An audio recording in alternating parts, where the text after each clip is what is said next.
Hello, my name is Halima Imam from Nigeria, and I'm the founder of Climate Action Team, an NGO that is children and youth based, a group of environment enthusiasts and climate action advocates dedicated to reducing the consequences of climate change and bringing carbon emissions to the barest minimum. The world is ravaged by climate change, and that's why my team is working to mitigate the effects of climate change, even in a pandemic. Africa emits just 5% of global greenhouse gas, which means that we are not supposed to be having the consequence of climate change that we suffer today. There's been issues of flooding, and flooding does not just take property, it actually affects even human lives. And most parts of Africa suffered from flooding, especially in the rainy season. There's deforestation that the sub-Saharan Africa is suffering from today. There is a hunger crisis. There is a food crisis. We're suffering from insecurity. So Africa suffers from, we're fighting different things on many fronts, and then having to bear the brunt of climate change, something that we don't even produce so much greenhouse gas, is so painful and is devastating to us as a people, which led me to write an article about suffering from a climate change exigency that we didn't even put out there. Africans have been made to really suffer a consequence of something that we haven't even caused. Now, I also wrote about racism, which is a big issue. The fact that so many white people are angry at the fact that black people have to exist is something that a lot of us don't understand. And the fact that black people are being brutally killed in the United States of America and different parts of the world is alarming, is scary, it's painful really. No race should see themselves as superior to any other race. We are one race, we are the human race, and we collectively have been able to make the world this better place that we see today.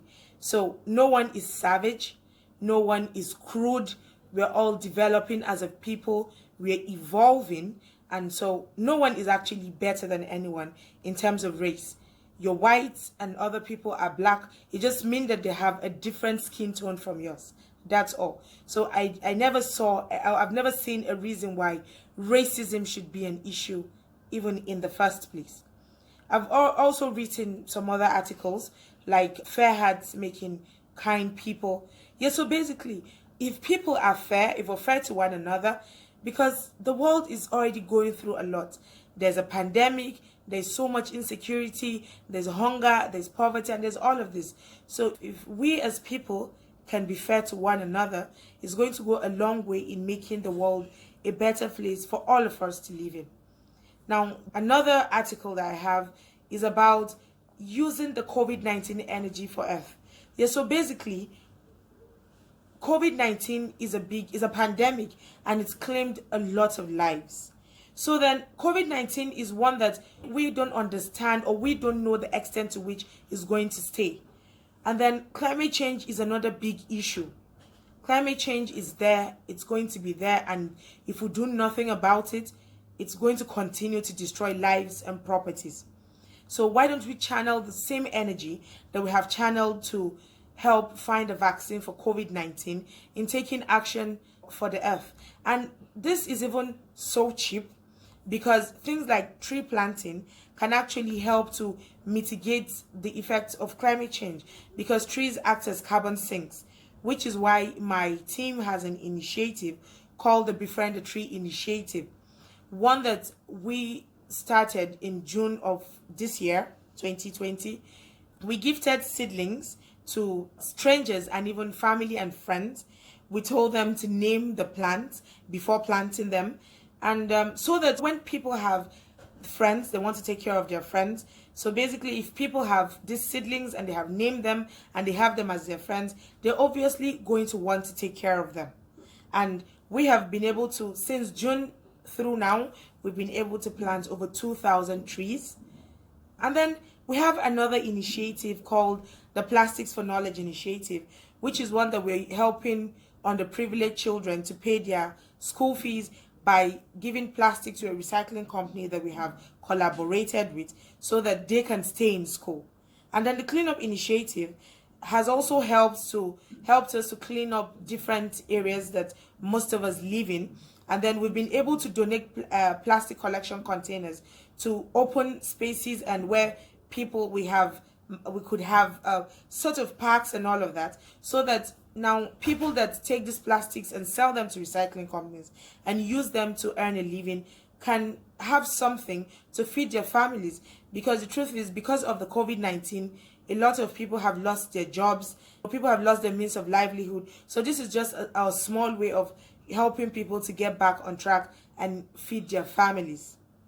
Now, some of my write-ups are also teaching children how to separate waste from plastic, recyclables and compostables. So then we've been able to teach children how to make do with kitchen waste by making compost out of them. And then because we have also taught them how to start gardening, we want them to be able to feed their plants by using this compost manure. Now, composts are very environment friendly. They're better than fertilizers because those have nitrogens and could actually affect the microorganisms in the soil. Another of my write-up is about now amplifying the voices of children and youths in the bid to fight for climate action. Because when children and youths are the ones that are obviously have a future that at stake due to the effects of climate change. So then when we amplify their voices, when we give them a platform, it helps to boost their morale to be able to fight for something that is dear to them. And so in my write-up, I advised that children and youth's voices should be amplified. They should be given empowerment, which also brings me to another write-up of mine that is about empowering women in mitigating climate change. So here in Africa, most of the times we have a lot of women cooking with firewoods and all of that, which is really bad. And the United Nations have said that firewoods is one of the highest killers in sub-Saharan Africa, which means that if women are empowered, they're not going to use most of these kind of crude ways of cooking anymore. They're not going to help to emit more greenhouse gases. Rather, they are going to be able to solve the problem of climate change. And mind you, women are top people that could help to mitigate the effects of climate change. The world is in so much pain and suffering and anguish. And if you're able to give anyone love, care, affection, whatever you can do to put a smile on someone's face is really important, especially in a time like this. We have a pandemic, we have climate change, all that is disastrous to the human mind. So if you're able to bring solace to anyone, please do that.